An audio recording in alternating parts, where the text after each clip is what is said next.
s'il vous plaît, alors que nous sommes debout, nous allons lire les Saintes Écritures. Nous allons reprendre nos textes de base d'hier. Deutéronome chapitre 1er. Je commence mon message en saluant la présence d'un frère, un ami très très profond, de très longue date pour moi. Un homme qui fait un travail formidable dans le corps de Christ. L'un des prophètes qui a parlé sur ma vie. Et je vois ces choses se réaliser. Car dans cette voie, il a été mon prédécesseur. J'aimerais demander au prophète Francine Ngawala de se lever alors que nous acclamons le Seigneur pour sa présence. Merci. Merci. Dieu le bénisse à tous ceux qui l'ont accompagné. Vous pouvez être debout s'il vous plaît, ensemble pour lire les Saintes Écritures dans Deutéronome chapitre 1er. Deutéronome chapitre 1er. Deutéronome chapitre 1er, nous allons lire du 6e au 8e verset. Nous allons le lire ensemble. Nous allons prendre encore le verset 20 et 21. Et à la suite, je vais donner les versets que nous allons lire. Nous pouvons lire ensemble Deutéronome 1er à partir du verset 6. Lisons au nom de Jésus. Ensemble, 1, 2, 3, go. L'Éternel, notre Dieu, nous a parlé à Horeb en disant: vous avez assez demeuré dans cette montagne. Quelqu'un croit que c'est la parole pour l'Église? Un amen plus fort que ça. Verset 7. Tournez-vous et partez. Allez à la montagne des Amoréens et dans tout le voisinage. Sur la montagne, dans la vallée, dans le Midi, sur la côte de la mer, au pays des Cananéens et au Liban, jusqu'au grand fleuve, au fleuve d'Euphrate. Voyez, j'ai mis le pays devant vous. Allez et prenez possession du pays que l'Éternel a juré de donner à vos pères, Abraham, Isaac et Jacob, et à leur postérité après eux. Amen. Lisons les versets 20 et 21. Je vous dis, vous êtes arrivés à la montagne des Amoréens que l'Éternel, notre Dieu, nous donne. Vois, l'Éternel, ton Dieu, met le pays devant toi. Monte, prends-en possession, comme te l'a dit l'Éternel, le Dieu de tes pères. Ne crains point et ne t'effraie point. Chapitre 7, à partir du premier verset.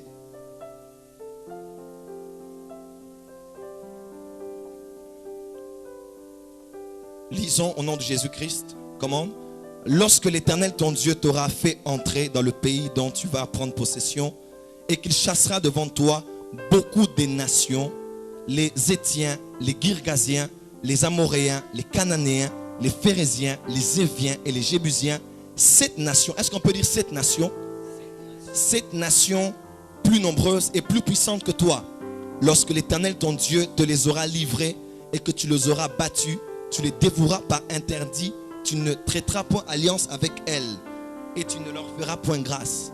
Tu ne contacteras point de mariage avec ces peuples, tu ne donneras point tes filles à leurs fils et tu ne prendras point leurs filles pour tes fils. Car ils détourneront de moi tes fils, soulignez bien cela, qui serviraient d'autres dieux. Dis à ton voisin, la guerre de Canaan, c'est la guerre des dieux.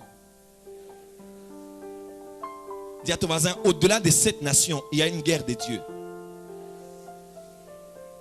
Amen. Continuons. Et la colère de l'Éternel s'enflammerait contre vous et il vous détruira promptement. Verset 5. Voici au contraire comment vous agirez à leur égard. Vous renverserez leurs autels, vous briserez leurs statues, vous abattrez leurs idoles et vous brûlerez au feu leurs images taillées. Amen. Est-ce que le peuple apostolique peut dire amen très fort? Car tu es un peuple saint pour l'Éternel ton Dieu. L'Éternel ton Dieu t'a choisi pour que tu sois son peuple, qui lui appartienne entre tous les peuples qui sont sur la face de la terre. Amen. Ce n'est point parce que vous surpassez en nombre tous les peuples que l'Éternel s'est attaché à vous et qu'il vous a choisi, car vous êtes le moindre de tous les peuples. L'insignifiance de l'Église dans une société, l'insignifiance des chrétiens dans une structure d'éducation n'est pas à négliger, parce que nous pouvons être insignifiants en nombre mais puissants en impact et en influence. Est-ce qu'on peut dire amen? Amen.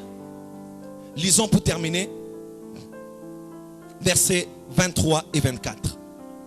L'Éternel ton Dieu te les livrera et il mettra complètement en déroute jusqu'à ce qu'elles soient détruites. Il livrera le roi entre tes mains. Est-ce qu'on peut dire le roi?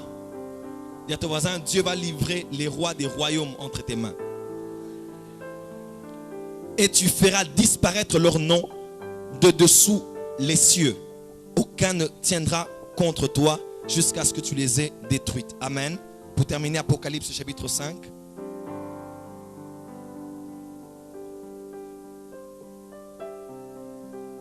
J'aime ce texte.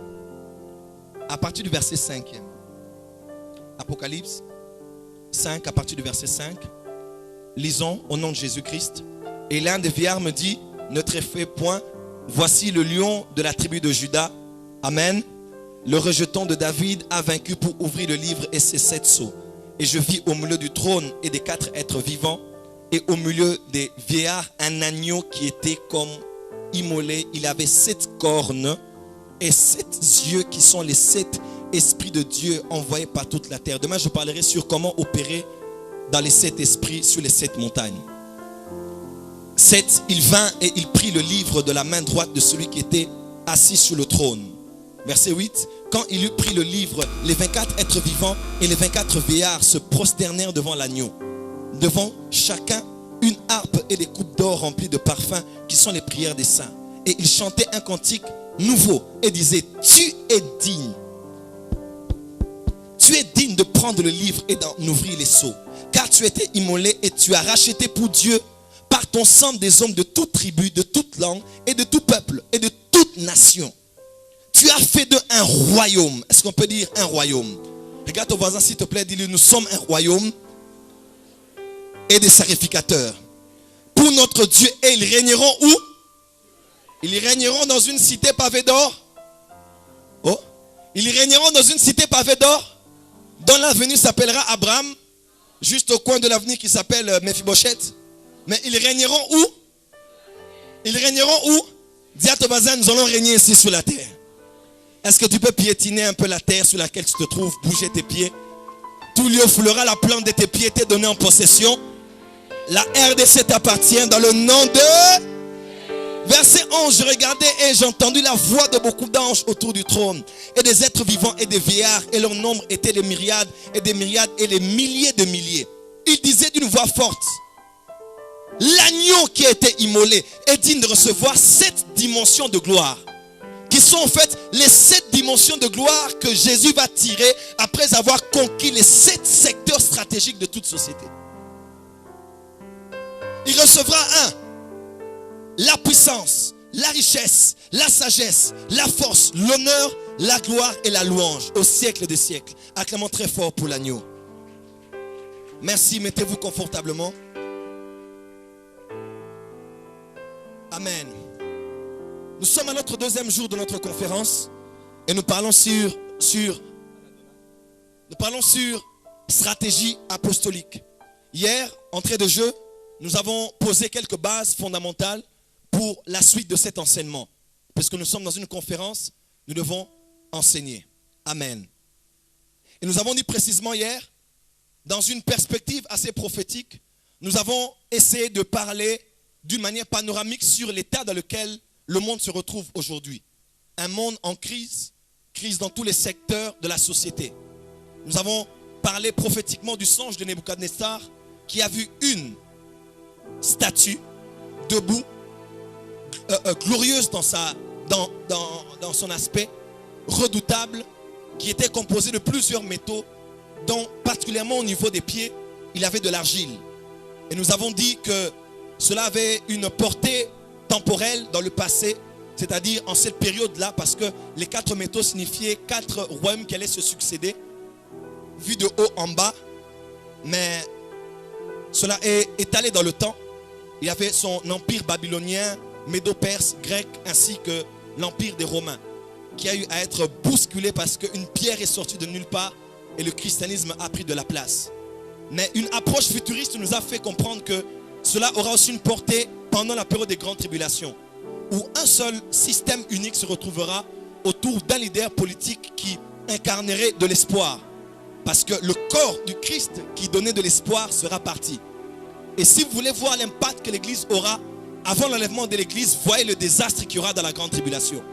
Les hommes seront tellement désespérés que économiquement, ils seront même obligés d'acheter ou de vendre en ayant une marque sur leurs mains et sur leur front. Pourquoi? Parce que le système économique qui sera contrôlé par l'Église sera tellement fort que lorsque l'Église partira, les hommes chercheront où se rendre pour trouver une solution. Amen.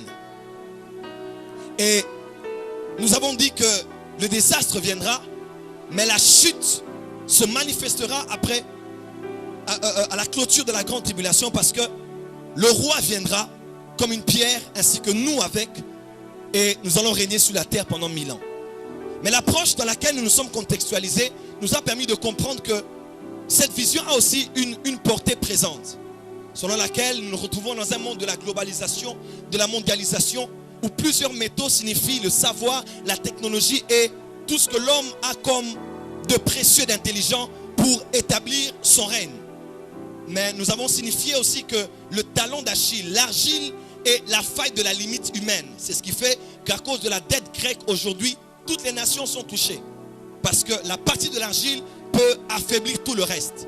Je bénis Dieu parce que si l'homme dans sa haute technologie, même en créant des cosmétiques qui permettent aux hommes de changer leur apparence, selon la peau et même la forme de leur visage, la plupart d'entre eux ont remarqué qu'ils se sont exposés au cancer. En fait, leur technologie les ont exposés au cancer pour que la puissance de la pierre soit manifeste. Parce qu'il y a des ministères de guérison puissants qui seront manifestes après avoir trouvé la faille dans la faiblesse de l'homme. Et nous avons parlé du royaume qui allait s'établir par l'Église avant l'enlèvement. Et c'est un travail qui est déjà en train de se passer. Et nous avons signifié de manière particulière que le message du royaume est différemment du message du salut.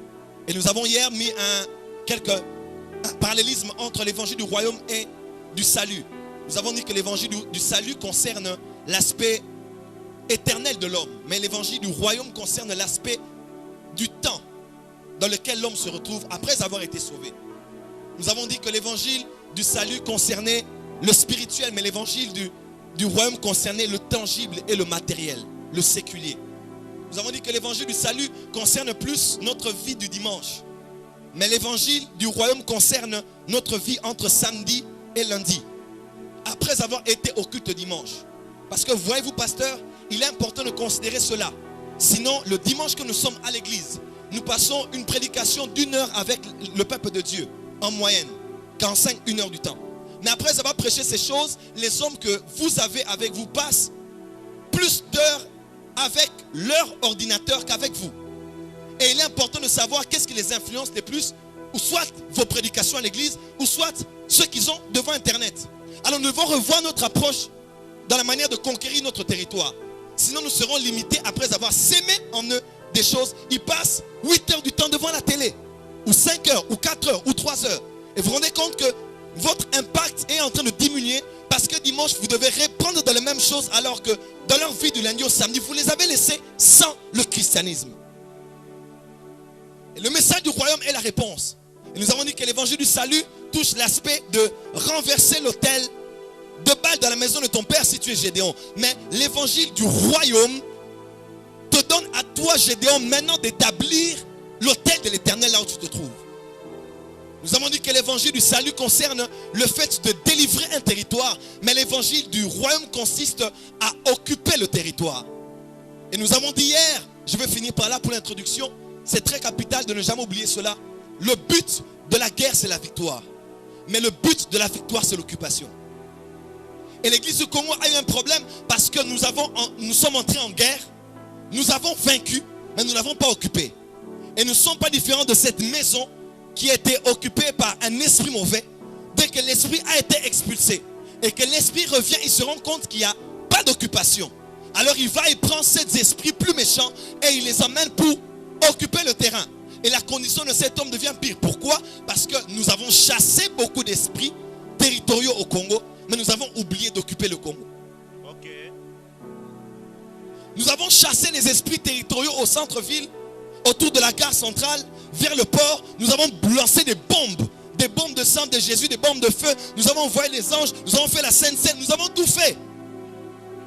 Mais écoutez mes frères et sœurs, un combat spirituel ou une évangélisation qui ne donne pas accès à l'occupation est une arme qu'on donne entre les mains du diable pour rendre les lieux que nous avons délivrés pire qu'avant. Lorsque vous évangélisez Kitambo, vous gagnez les armes vous avez la victoire. Mais dès que vous ne mettez pas des structures en place pour qu'il y ait des magasins de chrétiens, pour qu'il y ait au niveau de l'équipe dirigeante, du bourgmestre, des chrétiens que vous avez infiltrés là-bas, ne vous en faites pas. Vous allez rendre la condition de votre commune pire, parce que vous n'aurez pas eu la sagesse d'occuper le territoire. Et les Congolais sont champions en combat spirituel. Ils sont champions en évangélisation. Mais regardez, notre évangélisation s'est retournée contre nous. Est-ce une mauvaise lecture des choses? Non, c'est une lecture prophétique de l'église du Congo. Parce que beaucoup de campagnes se sont passées au pays. On a libéré la gloire de Dieu. Les cieux sont descendus sur la terre. Mais on a oublié d'occuper le Congo.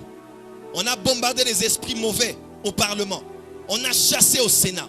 On a envoyé des feux dévorants. Comme une femme disait, j'envoie le feu Déborah.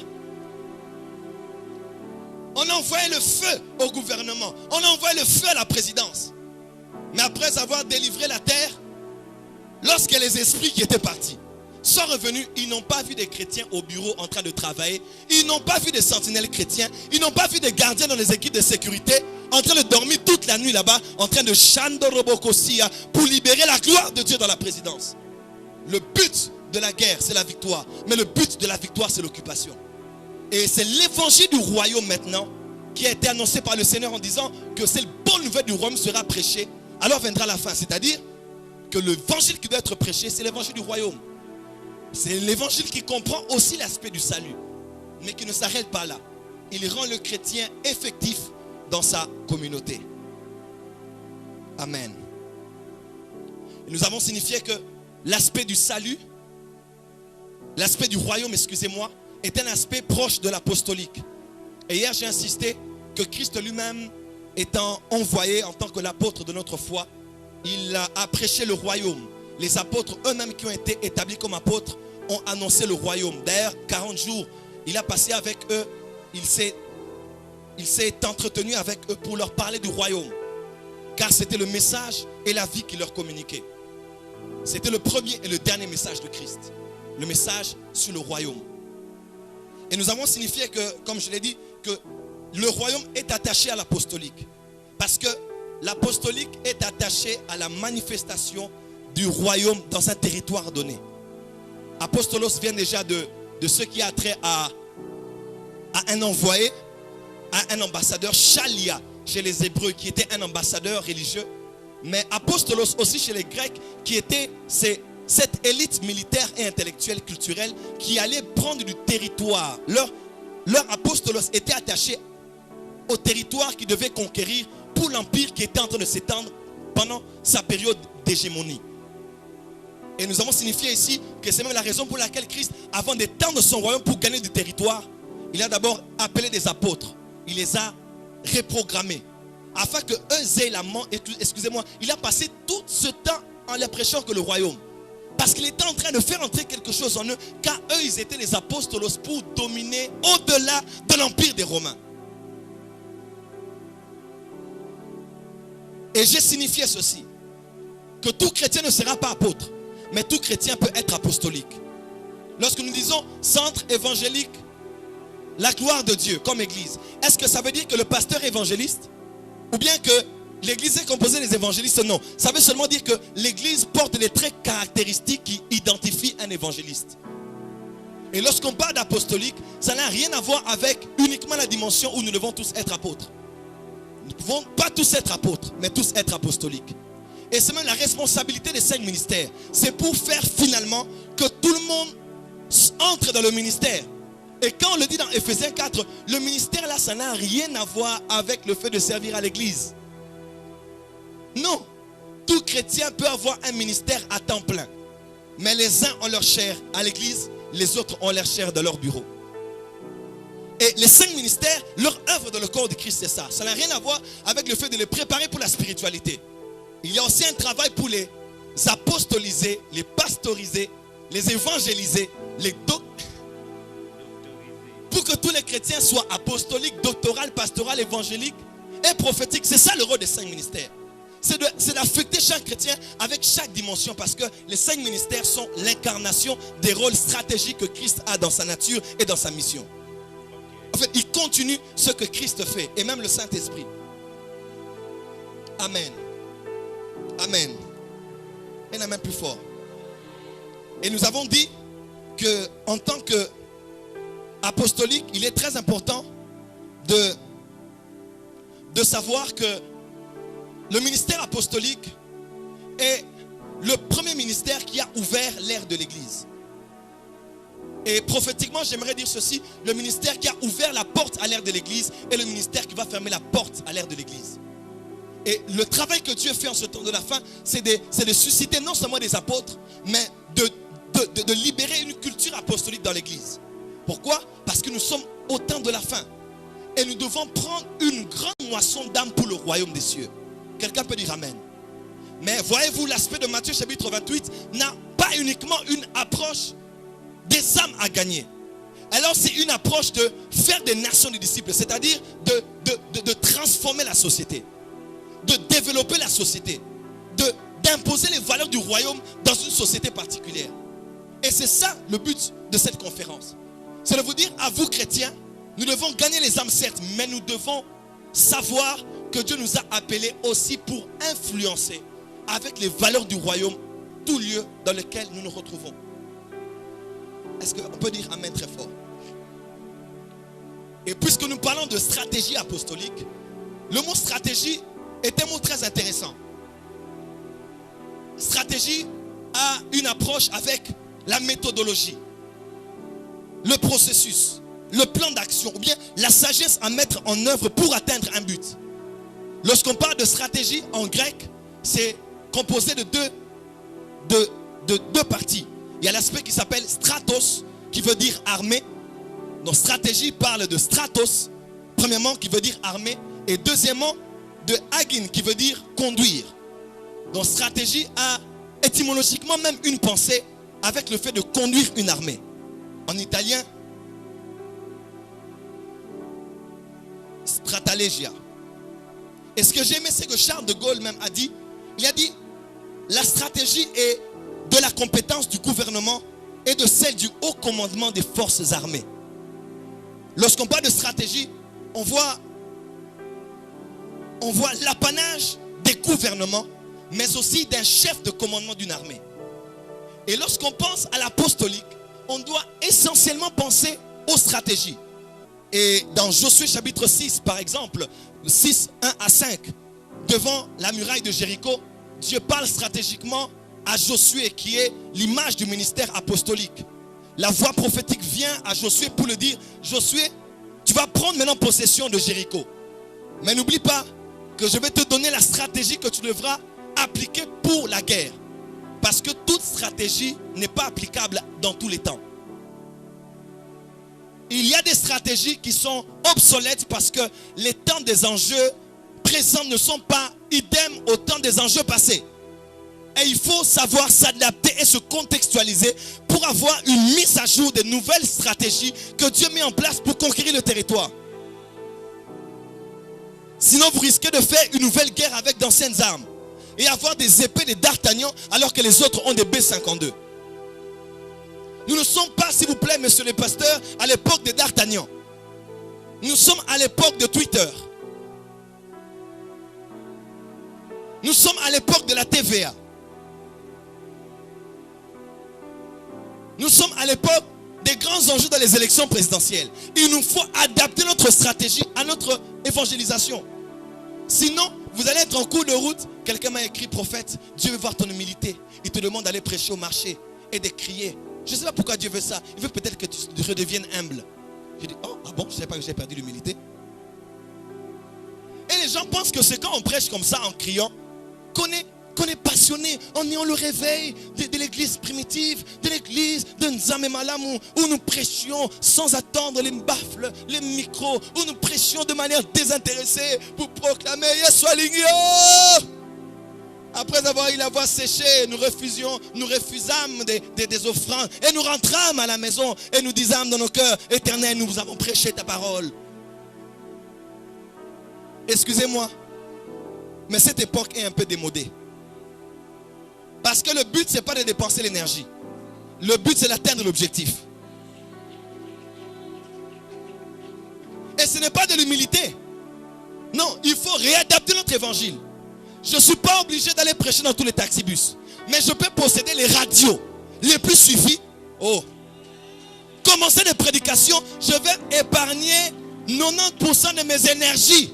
Aller prêcher dans les taxibus, mais je vais les envahir, qu'ils le veuillent ou pas. Parce que le taximan est déjà chrétien. Et vous êtes obligé de consommer le message. Dis à ton voisin, stratégie apostolique. Et il a dit, premièrement, faites le tour de la ville. D'abord les hommes de guerre. 2, pendant 6 jours. 3, et les sacrificateurs seront devant. Parce que n'oublions pas que la guerre territoriale est une guerre spirituelle. Parce qu'autour de Jéricho, sur les tours, il n'y avait pas que des rables et prostituées. Il y avait aussi des prêtres. Et la guerre du territoire, c'est la guerre des prêtres.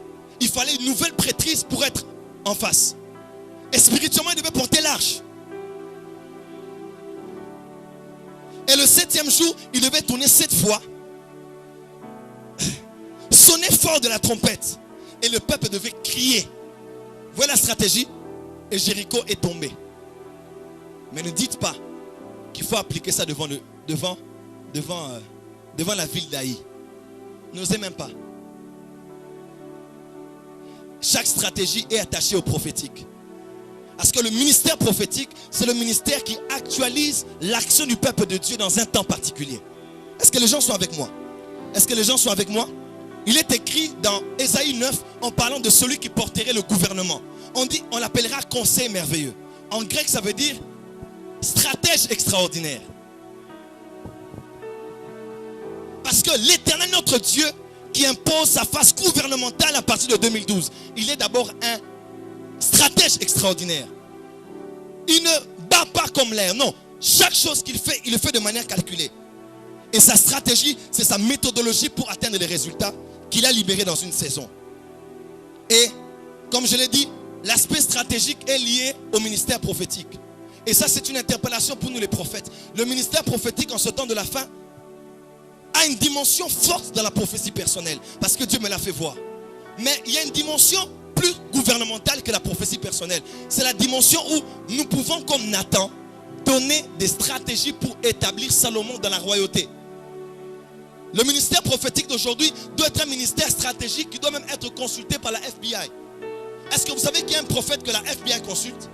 Je suis en liaison avec lui sur Facebook. C'est un grand prophète. En Angleterre, lorsqu'il ne savent pas où retrouver des malfaiteurs, il consulte le prophète. Et le prophète ne parle pas sur ma soeur, tu t'appelles comme ça. Mais il dit, il y a tel nombre de personnes, ils ont tel genre d'armes. Je vois dans la pièce dans laquelle ils sont. Il y en a 2 au niveau de la porte est. Il y en a 3 au niveau de... Je prie que le ministère prophétique lève le standard dans son opération. Et je prie que la nation et le gouvernement se réconcilient avec les prophètes. Sans les prophètes, le Congo n'ira nulle part. Je le répète, sans les prophètes, je parle devant la caméra, sans les prophètes, cette nation n'ira nulle part. Et il faut des vrais prophètes qui ont la perspective de Dieu pour dire que nous devons faire telle chose. Est-ce que vous savez que la TVA vient de Dieu? Oui. Mais le problème, c'est de dire que la TVA est institutionnalisée par Dieu. Parce que Singapour a été développé après avoir eu l'imposition de l'épargne. Ils avaient des faibles revenus, mais aujourd'hui, c'est l'une des nations les plus puissantes économiquement. La TVA vient de Dieu. Mais la grande question, c'est de dire aux gens, répentez-vous, ne soyez pas des gérants corrompus. Parce que nous donnons de l'argent à l'aéroport, mais c'est cet argent qu'on donne après chaque vol et chaque individu était bien canalisé. Nous aurons eu des aéroports dignes de ce nom. L'épargne est un principe du royaume. Mais quand il y a des cœurs corrompus qui gèrent mal pour détourner cela pour les biens personnels, nous ratons directement les desseins de Dieu. Faire de lâche tombe. Mais il faut le prophète pour donner la méthodologie afin de relever l'affaire de lâche. Le fer de lâche. Et aujourd'hui, tant de valeurs, tant de fierté congolaise se retrouve au fin fond des eaux. Et il faut que le ministère prophétique agisse pour donner à la nation les stratégies qu'il faut. Et il ne faut même pas que seulement le ministère prophétique travaille. Il faut que le prophétique travaille dans les chrétiens. Des chrétiens qui sont des consultants. Je bénis Dieu pour une femme que j'ai rencontrée. Elle a sauvé beaucoup d'entreprises de la crise. Lorsqu'elle vous donne, elle a déjà écrit avant que vous n'ayez des problèmes. Elle a déjà écrit quel genre de problème pourrait survenir dans telle entreprise. Elle a déjà pensé aux problèmes qu'elle rencontrerait à cause des défis qu'on a au niveau du pays. Et même prévu des solutions. Ça, c'est être prophétique. Si un chrétien peut nous donner l'image de ce qu'on a comme effigie dans les cinquantenaires de l'année passée, c'est un chrétien, vous le savez. Mais il faut être prophétique pour faire ça. À telle enseigne que toute la nation a adopté ce logo des cinquantenaires. C'est un chrétien inspiré par l'esprit qui a fait cela. Parce que les Bétzalel ne peuvent pas avoir l'intelligence s'ils ne sont pas connectés au prophétique de Moïse. Il faut que le prophétique travaille dans tous les secteurs, même dans le domaine des arts. Et je vais y arriver. Est-ce qu'on peut dire Amen très fort? Est-ce qu'on peut encore dire Amen très fort? Est-ce qu'on peut dire Amen plus fort? Et la stratégie de Dieu que Dieu nous donne en ce temps de la fin, c'est la stratégie pour envahir les 7 montagnes. Écoutez, Dieu a dit aux enfants d'Israël, vous allez prendre possession de Canaan. Mais en entrant à Canaan, vous allez rencontrer 7 nations. Vous allez rencontrer des Héthites, des Girgasiens, Amorites, Cananéens, Phérésiens, Jébusiens. Ils sont à 7. Lorsque vous allez les rencontrer, vous ne devrez pas oublier qu'ils sont plus nombreux et plus puissants que vous. C'est-à-dire, lorsque vous les voyez d'apparence, vous les voyez en armurerie, vous les voyez en intelligence, en technologie, vous voyez leurs bâtiments, vous allez vous rendre compte que vous êtes insignifiants devant eux. Ils sont plus glorieux, nombreux, puissants que vous. Mais sachez ceci, vous devez garder ça dans vos têtes. Ne les regardez pas tels qu'ils sont. Considérez le Dieu qui vous a sorti de l'Égypte. Il est capable de vous donner, de prendre possession de ces terres qui vous appartiennent, dans lesquelles ces 7 nations sont représentées. La conquête de l'église en ce temps de la fin peut paraître une aventure de fou. Imaginez-vous, il y a des hommes qu'on rencontre dans des grands dîners où je suis souvent invité. Vous regardez, vous vous dites, mais est-ce que moi vraiment je peux parler à cet homme? Vous avez même l'impression de vous mépriser. Mais ça, c'est la mentalité des 11. Non, des 10. Parce que les 2 avaient la foi. Ils ont dit que si Dieu nous est favorable, Dieu peut nous donner de prendre possession de cette terre. Il faut que les chrétiens enlèvent les complexes. Il faut que les chrétiens apostoliques enlèvent la timidité. Il faut que les chrétiens apostoliques enlèvent cette mentalité d'avoir peur parce qu'il commence son boulot lundi dans une grande entreprise qu'il voit toujours à la télévision. Il voit des personnes parlant mieux français que lui, plus qualifiées que lui. Ne sois pas intimidé. Tu es le levain qui est infiltré dans la pâte. À cause de toi, dis à ton voisin, je suis apostolique. Dis à ton voisin très fort de lui, je suis apostolique. Et ce message est vraiment de Dieu. Et de cela quelques années, ce message a commencé par 2 hommes. Bill Bright est le président de campus de Jeunesse en Mission. Ils étaient un jour en train de dîner. Et pendant qu'ils dînaient, Bill Bright, c'est celui qui a initié Campus pour Christ. Et l'autre, son nom est assez compliqué à prononcer. De Jeunesse en Mission, ils parlaient dans un dîner. Et pendant qu'ils parlaient, Dieu les a montré simultanément la même vision. Ils ont vu Dieu leur dire que vous pouvez prendre une grande moisson d'âmes, mais en commençant stratégiquement à influencer les 7 secteurs d'influence de toute société. C'est un message qu'ils ont gardé, mais qu'ils n'ont pas développé. Par la grâce de Dieu, je bénis Dieu pour l'esprit de la prophétie. L'année passée, avant notre dernière réunion du Saint-Esprit, j'étais en prière et Dieu m'a donné exactement le même message. Ce message vient vraiment du cœur de Dieu. Et quand je priais, j'ai reçu ça, mais je n'avais rien compris.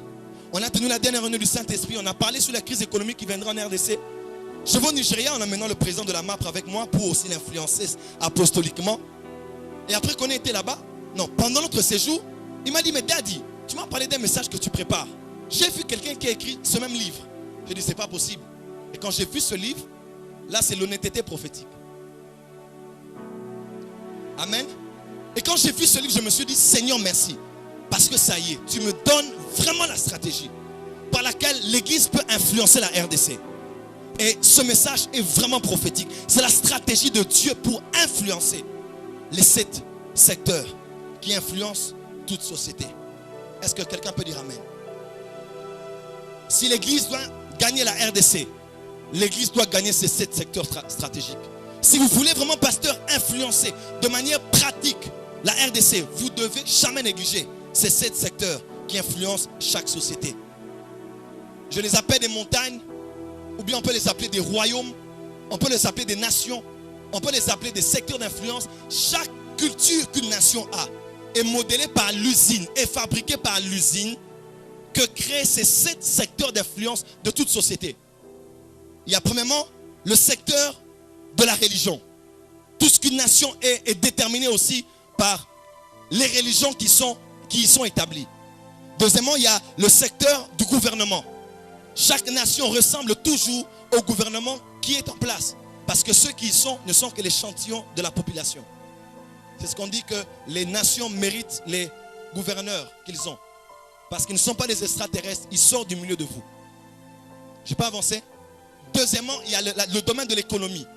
Ou bien le domaine des hommes d'affaires, des business. Quatrièmement, il y a le secteur de la famille. Parce qu'une nation est un ensemble de communautés.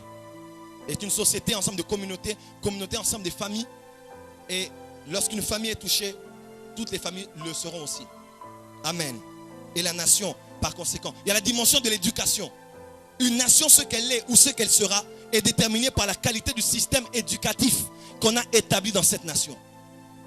Il y a, quantième, sixième, il y a le secteur des médias. Aujourd'hui, celui qui a les médias, il a le monde. Celui qui a les médias a la mentalité qui est communiquée à la génération présente ou à venir. Remarquez bien, Java va faire un coup d'état. Les aventuriers qui se lancent dans l'aventure essaient toujours de posséder la RTNC. Parce qu'ils savent que s'ils ont la chaîne nationale, s'ils ont les radios, s'ils ont les frontières, ils ont immédiatement ce qui peut être communiqué ou pas. Parce que si on fait taire l'opinion au niveau de la télé, on va embrouiller les pistes de tout le monde. Celui qui a les médias a les nations aujourd'hui. Ce sont des sphères puissantes. Il y a aussi la montagne ou le secteur de la célébration qui contient la dimension des arts, des sports, la musique, la mode, de la production, tout ce qui a trait à la réalisation des films et consorts, et de tant d'autres domaines. Ces 7 secteurs que j'ai cités sont symbolisés par ces 7 nations qui dominaient à Cana. Vous voulez dominer en RDC? Vous devez savoir, Église, que stratégiquement, la pensée prophétique de Dieu, c'est que chrétiens, en tant qu'apostoliques, vous puissiez envahir ces secteurs d'influence. Ce sont des secteurs puissants, je peux vous dire. On ne blague pas avec les médias. On peut communiquer un genre de vestimentation uniquement par des médias qu'on a bombardés par tel personnage plusieurs fois, les mêmes genres de chemises, même genre de pantalon ou de coiffure. Tout un peuple peut commencer à suivre cela. On ne blague pas avec les médias. Et quand les chrétiens disent que est-ce que nous les pasteurs ne sommes obligés, moi je dois écrire les messages comme l'épître de Paul et je dois écrire les parchemins et ne pas utiliser iPad. Mon frère, tu es démodé.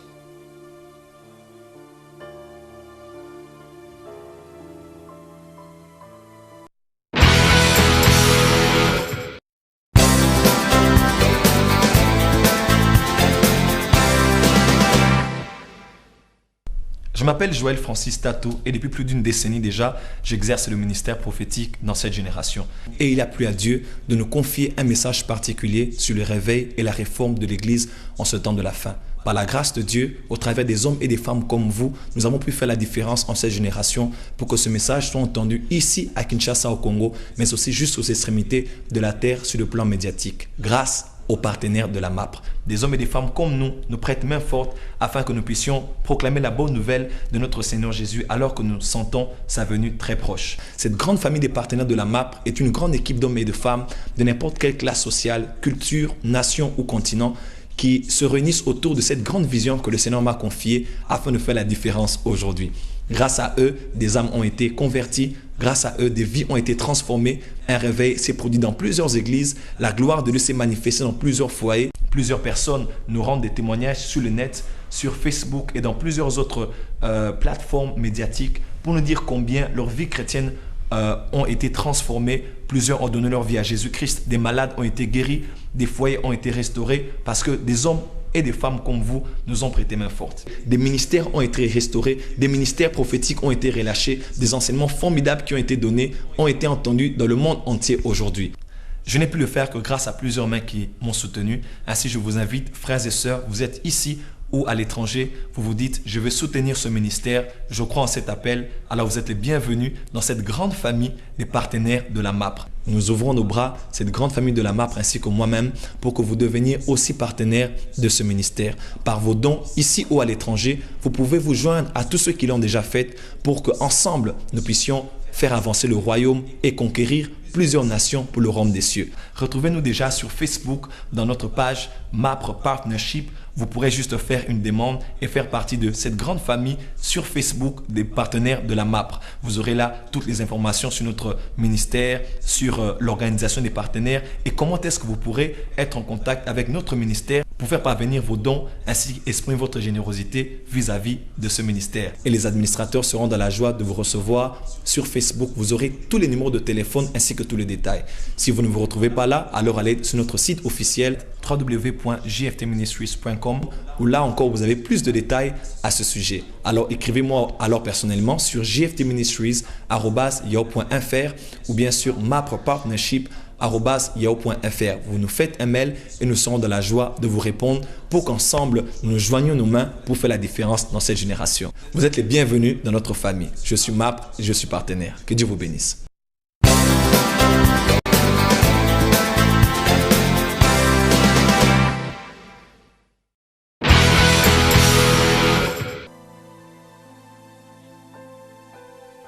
Dis ta main très fort.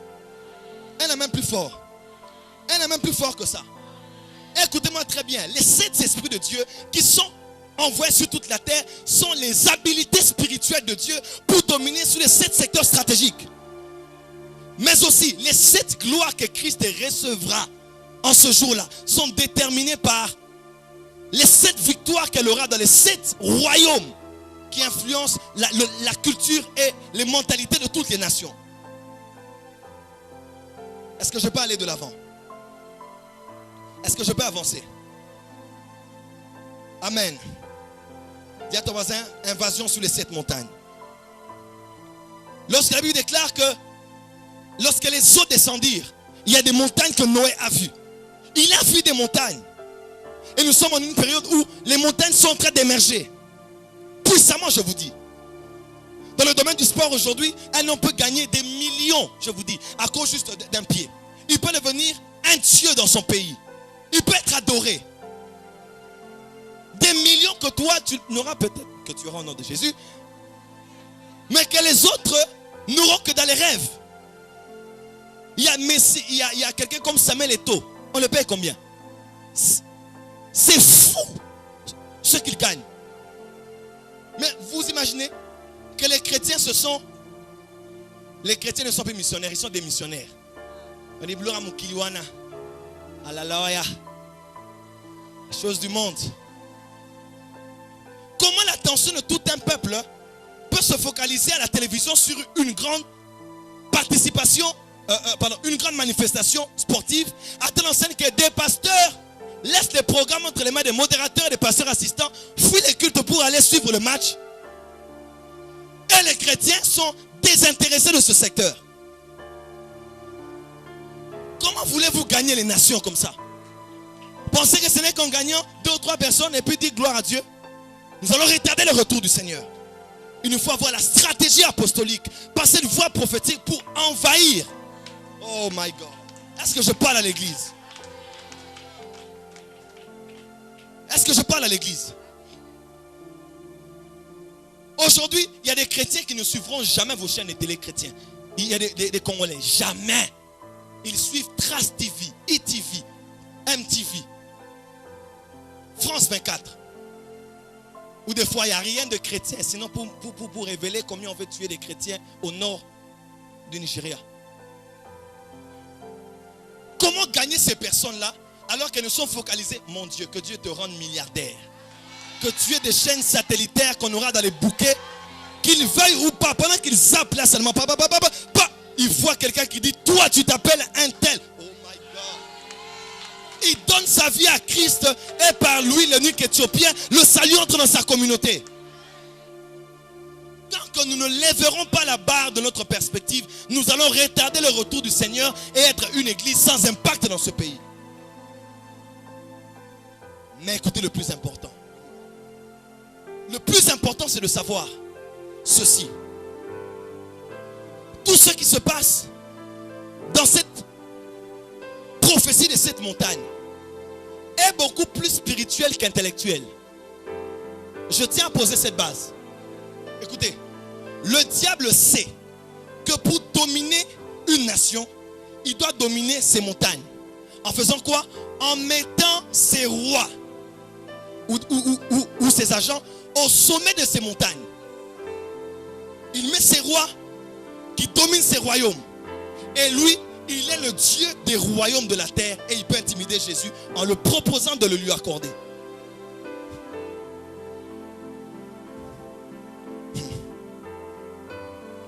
Tout a commencé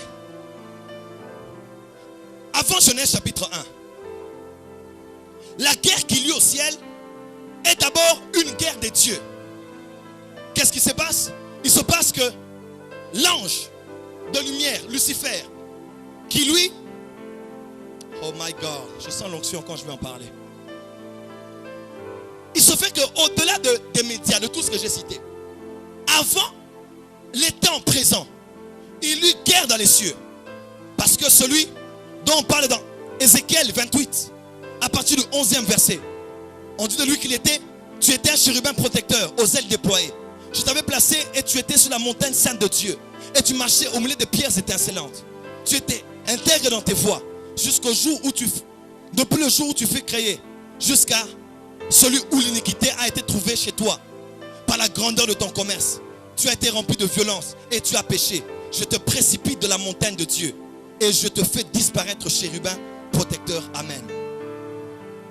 Et dans Ésaïe chapitre 14, verset 12, il est écrit: te voilà tombé du ciel, astre brillant, fils de l'aurore. Tu es abattu à terre, toi, le vainqueur des nations, le vainqueur des Lucifer est le vainqueur des Soyez sincères, dites-le. On l'appelle dans la Bible le Dieu de ces siècles, le prince de ce monde. Quelqu'un m'entend?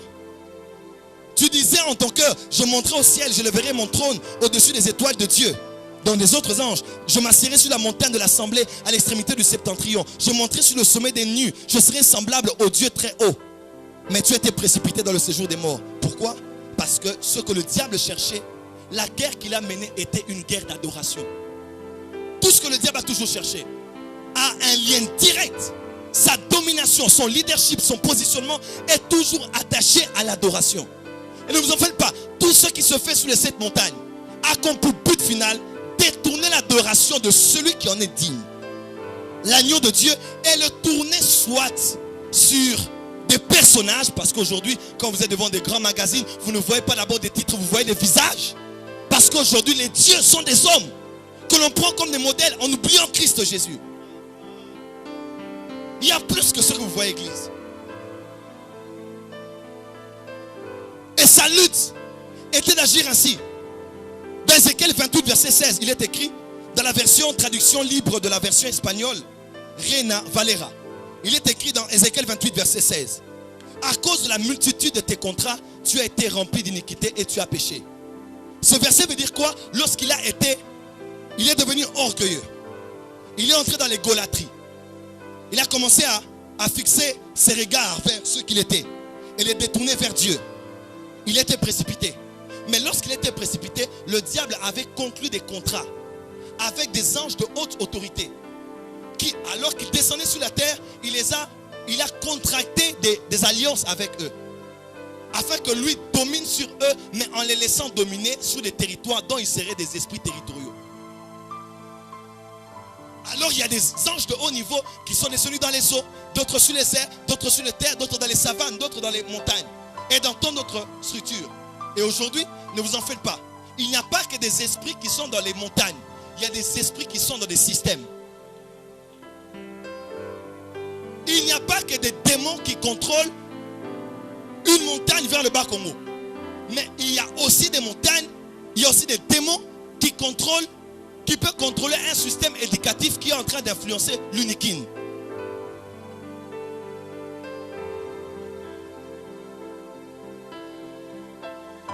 Et la démarche est celle-ci. La démarche est que le Dieu de ce siècle, d'Apocalypse, on dit qu'il est le séducteur de toute la terre. Son but, c'est de séduire, veut dire égarer, détourner de la bonne voie. Son but, c'est dans tout ce qu'il fait par les 7 montagnes, détourner les yeux des hommes, créatures de Dieu, vers le Dieu qu'ils servent, pour les focaliser vers eux, en premier lieu. Comme dans Genèse chapitre 2, où il dit que il sait que quand vous allez manger, vous allez devenir comme lui. Voilà pourquoi Dieu m'a parlé dernièrement, il m'a dit: Joël, pose l'équilibre. Nous qui prêchons l'onction, nous devons faire attention. Nous qui prêchons le leadership, nous devons faire attention. Nous qui prêchons les talents, les développements de nos grâces, nous devons faire attention. Pourquoi? Parce que ne posons pas les fondements principaux qui sont Christ. En disant aux hommes, ce que vous êtes, vous l'êtes par Christ, mais au travers des dons qu'il vous a donnés, nous sommes en train de pousser les gens vers l'humanisme. En leur disant qu'à cause de l'onction, je n'ai pas besoin de Dieu. Parce que j'ai déjà la capacité qui fait de moi Dieu. C'est bien, mais il faut faire attention. Sinon, vous risquez d'oublier qu'il y a le donateur du don. En prêchant sur le développement personnel, les grâces, les potentiels, on a commencé à tendre vers un déséquilibre pour pousser les gens à ne regarder qu'à eux et croire qu'ils sont les dieux. Et c'est le documentaire sur le secret, c'est ça. On vous dit la puissance de l'attraction, la puissance de l'imagination. Quand les fondements ne sont pas Christ, allons voir les autres motivateurs du monde. Quand si je prêche l'onction ou je prêche les réveils en disant Dieu ne regardez plus les cieux, regardez que les hommes de réveil, nous prêchons l'humanisme. Parce que d'Apocalypse, les regards seront fixés sur l'agneau. Et c'est capital parce qu'on ne peut pas changer les fondements qu'ont posé les apôtres et les prophètes, à savoir Christ Jésus. Et le problème du diable, c'est ça la ruse, c'est toujours l'adoration. Le Dieu de ce siècle est venu voir le Dieu des cieux et de la terre au désert. Ce n'était pas une partie de plaisir. Ce n'était pas de la blague.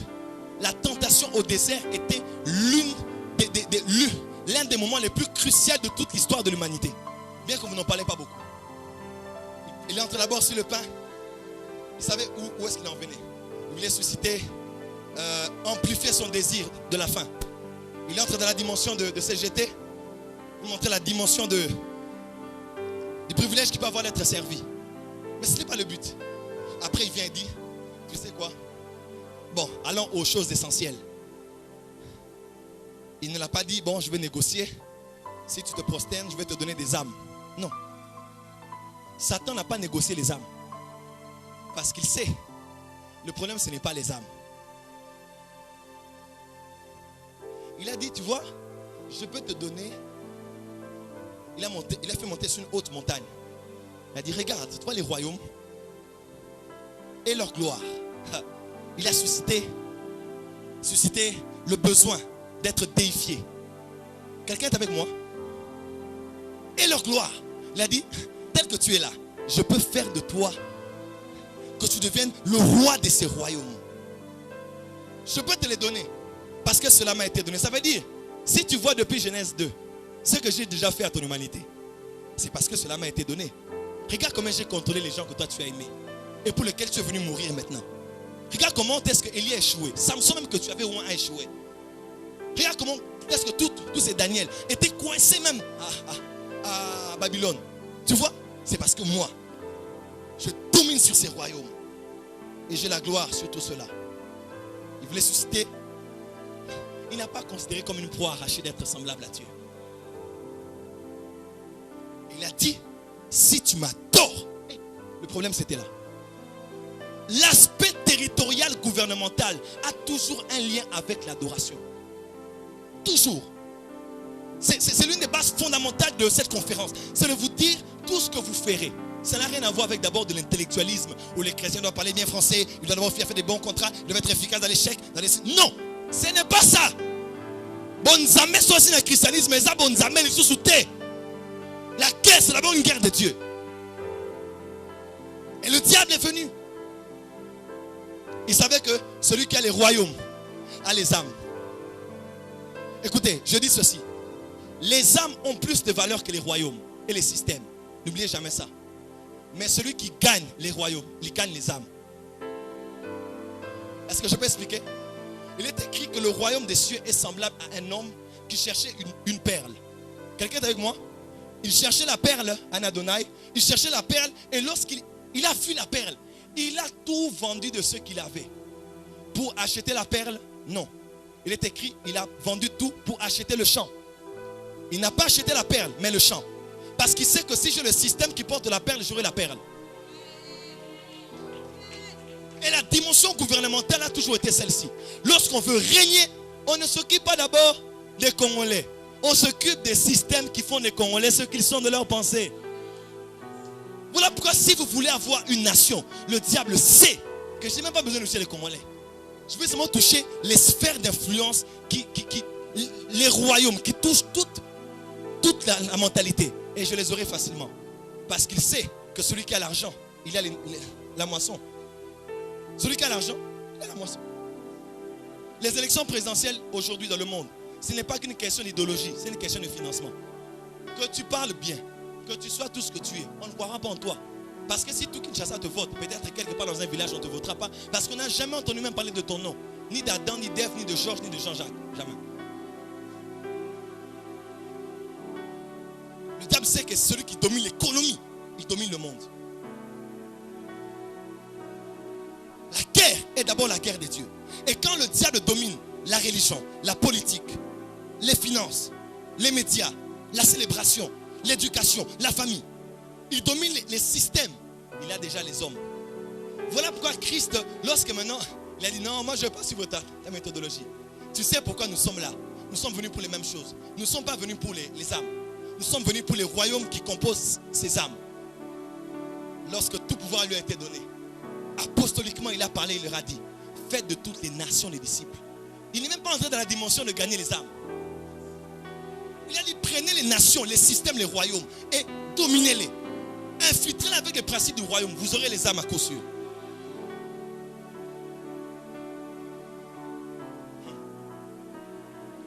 Et les occultistes ont compris ça. Mais nous, on a été en retard à l'église du Congo. Nous, on a cru que tout dépendait de la prière. Non. Tout dépend de la prière et de la présence. Il y a des choses qui ne changeront pas tant que nous ne sommes pas représentés dans un secteur donné. L'influence externe n'influence pas totalement. Il faut une influence externe et interne pour influencer. C'est une guerre des dieux. Et tout ce que Satan fait, c'est pour détourner l'adoration du Dieu des cieux et les tourner vers les hommes. Mais écoutez, lorsque Paul, en tant qu'apôtre, dans Acte 9, on a parlé de sa feuille de route. On a signifié qu'il serait envoyé vers les nations, vers les juifs et vers les rois. Et les rois dans le langage prophétique n'a rien à voir avec le roi de Belgique ou de Maroc ou de la Grande-Bretagne. Les rois sont des leaders, des hommes d'influence qui influencent chaque royaume. Steve Jobs, c'est un roi, celui qui a créé Apple. Bill Gates, c'est un roi. Steven Spielberg, c'est un roi.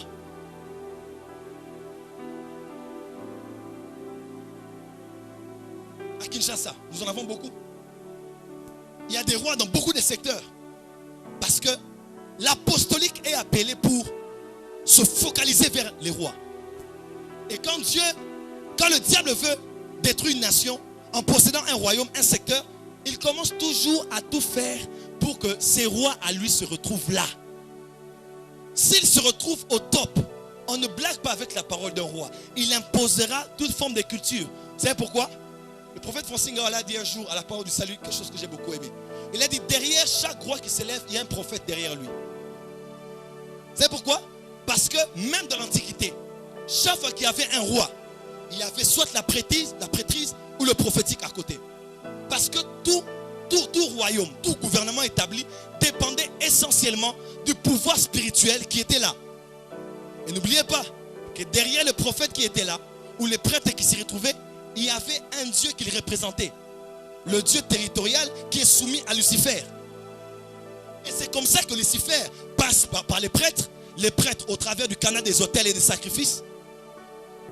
Et le diable sait que s'il laisse ses prophètes, les prophètes de Baal et d'Astarté, s'il les laisse là, dans les gouvernements, les royaumes aux côtés des rois, il va absolument avoir tous les gens qui sont soumis à ces royaumes. Voilà pourquoi il faut prier qu'il y ait de nouveaux prophètes aux côtés des rois. Oh, tu n'as pas dit amen. Il faut qu'il y ait de nouveaux prêtres aux côtés des rois. Il faut que lorsqu'il y a quelqu'un qui est la plus grande chaîne de télévision dans notre pays, qu'à ses côtés, on n'ait pas de marabouts. Comment imaginer que la montagne des sports est dominée par un homme qui est un sorcier? Vous prenez en otage. Nous le lançons la guerre. Il va tomber au nom de Jésus. C'est une déclaration de guerre que je dis. Cet homme va tomber au nom de Jésus. Le sport est récupéré par l'Éternel Dieu des armées. On ne peut pas permettre que si tu es content, on gagne. Si tu n'es pas content, on ne gagne pas. Et nous les pasteurs, on est là-dessus, devant la télé.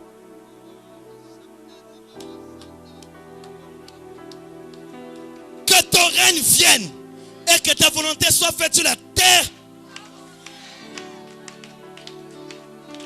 Il faut des nouveaux rois. Un nouveau leadership. Il faut de nouveaux prophètes. Je prie Dieu que dans la présence de notre pays, que Dieu mette des vrais prophètes. Des hommes comme Nathan, des hommes pleins de sagesse et d'intelligence qui peuvent donner la direction à toute la nation. En n'ayant pas de cœur et de ventre corrompus, mais en cherchant l'intérêt du peuple et de Dieu.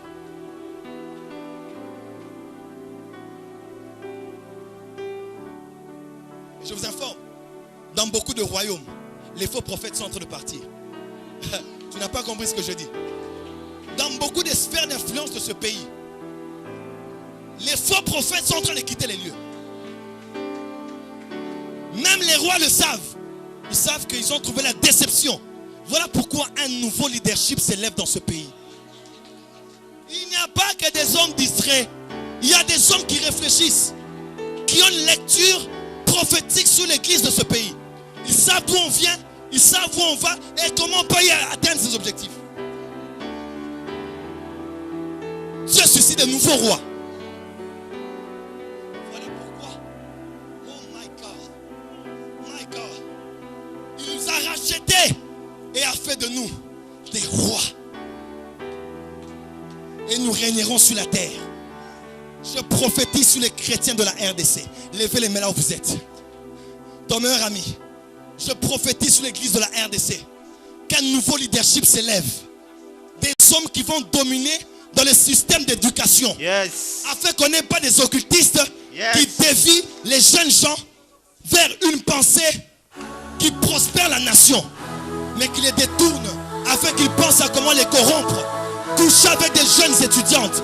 Nous maudissons ce système. Nous bénissons ces royaumes. Les rois ainsi que leurs prophètes. Au nom de Jésus. Dans le monde des médias, nous maudissons ces clips où on est en train de pervertir nos jeunes filles, nos jeunes garçons. Au-delà des petites jupes, au-delà des habits déchirés, il y a des démons qui envahissent la nation avec l'impudicité et l'adultère. Nous maudissons ces systèmes. Au nom de Jésus. Il y a des rois qui tombent. Amen. Des nouveaux rois sont en train d'être établis. Amen.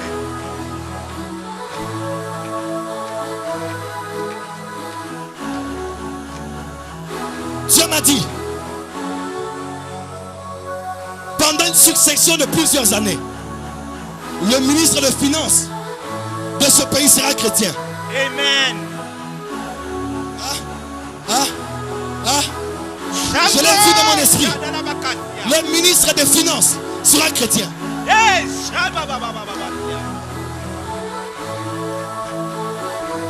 Commencez à prier en esprit. Il y a une onction apostolique et prophétique ici.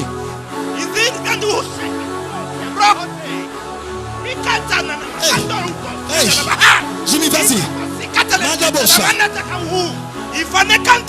Est-ce que l'église peut prier apostoliquement?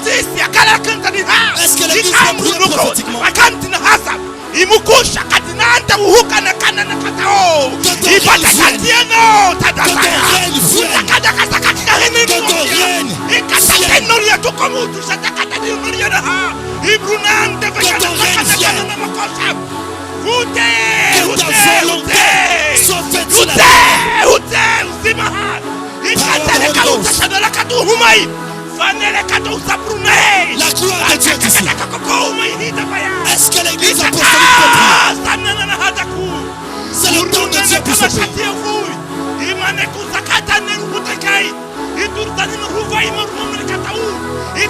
Dieu est en train de toucher les nouveaux rois. Dieu est en train de toucher les nouveaux rois. My God.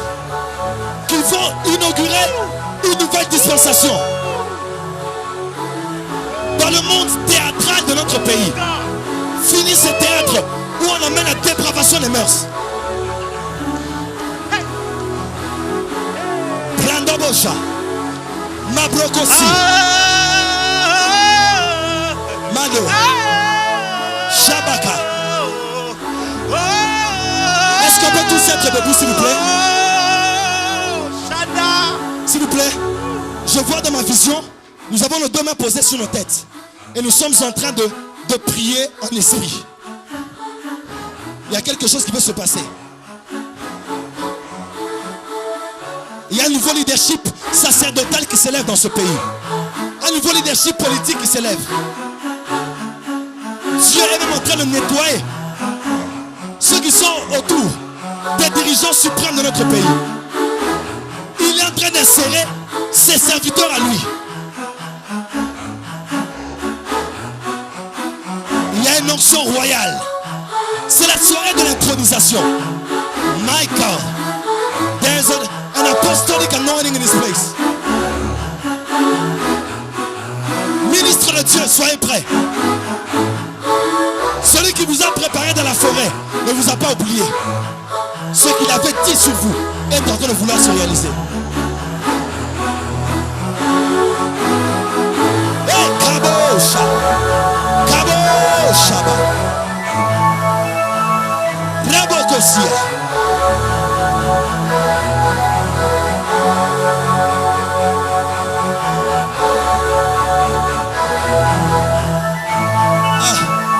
Makaba, Makaba.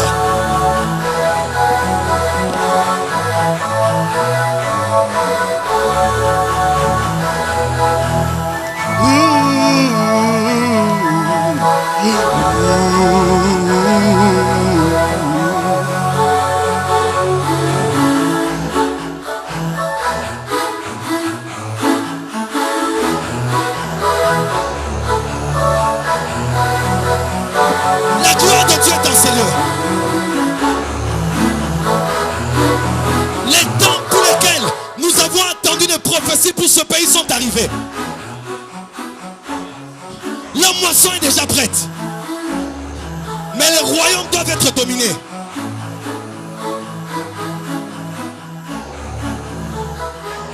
L'apostolique de Paul a été envoyé vers les nations, vers les rois.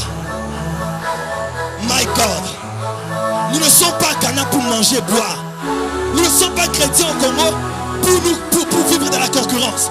Nous avons une mission apostolique. My God. Shabrakasa.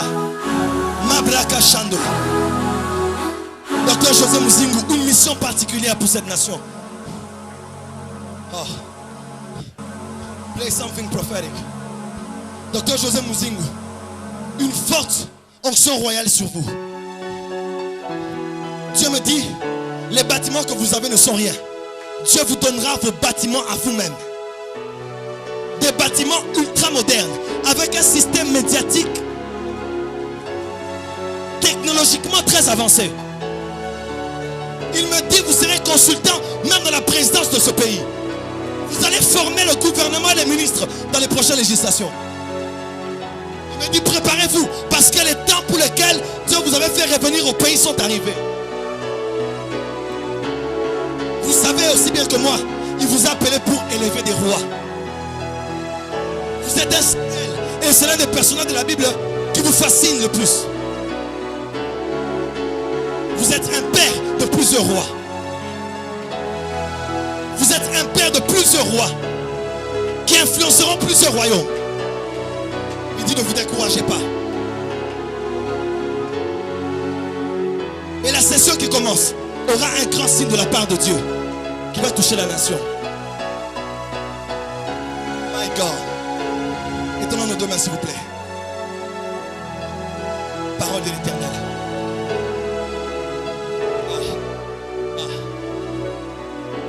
On peut... Maman Cécile, la prophétesse, elle peut apporter ce drapeau juste au milieu. Ce soir, je ne veux pas prophétiser personnellement. Je veux permettre que la prière gouvernementale se fasse sur la nation.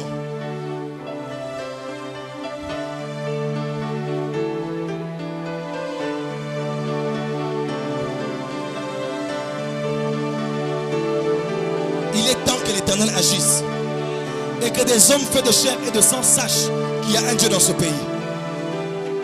Je demandais à quelques hommes de Dieu d'avancer, de tenir ce drapeau. Et toute l'église, nous allons prier pour notre pays, le Congo.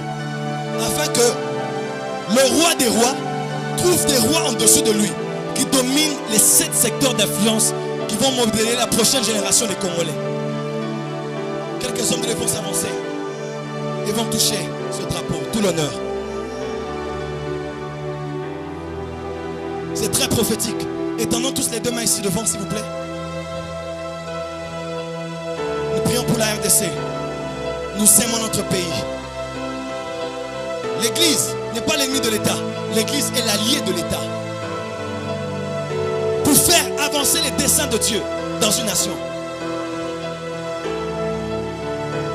Que l'église fasse des prières apostoliques et prophétiques. My God.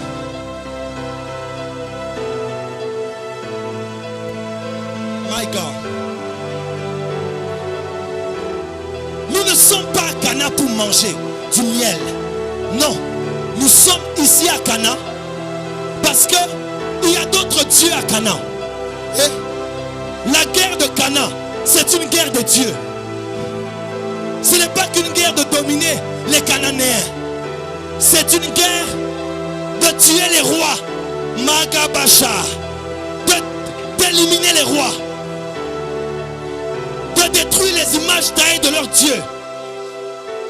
De renverser les autels de leur Dieu. C'est ça même la guerre de Cana. Et d'imposer le nom du Dieu d'Abraham, d'Isaac et de Jacob.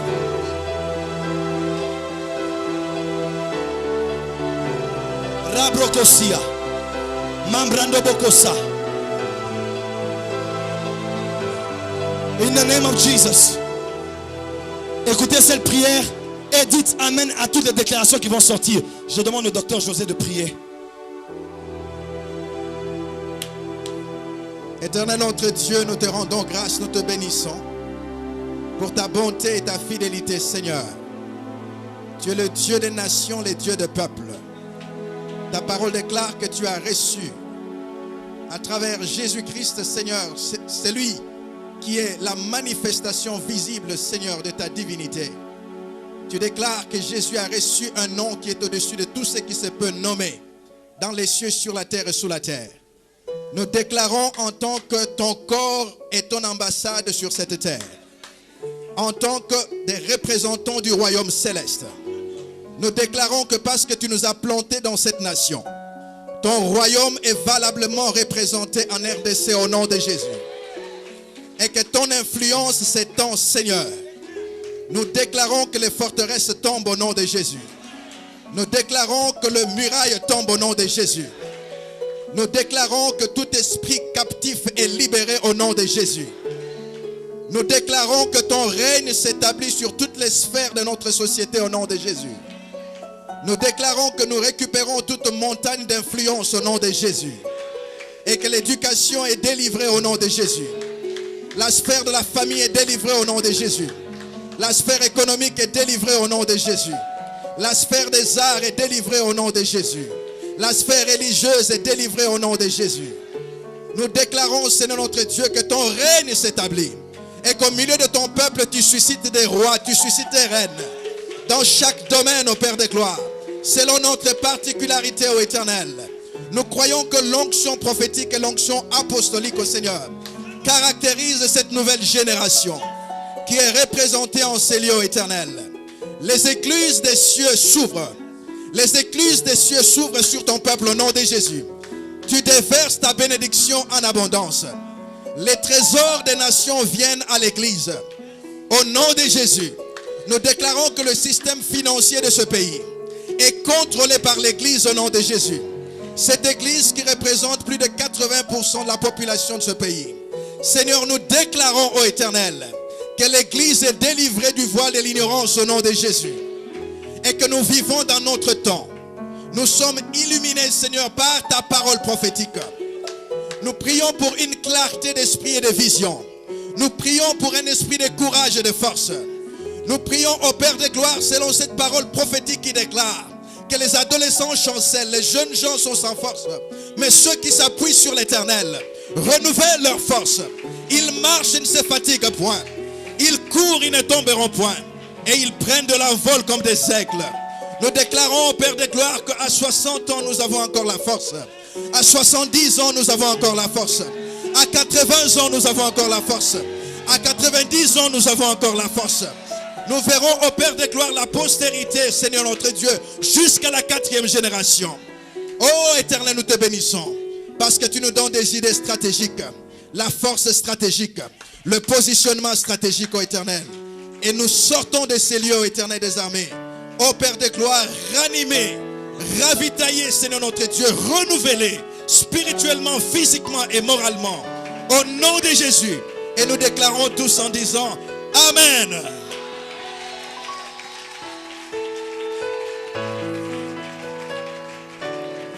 Poussons des cris de victoire. Poussons des cris de victoire. Poussons des cris de victoire. Est-ce que l'armée de Dieu qui a tourné 7 fois la muraille de Jéricho peut pousser des... Oh my God!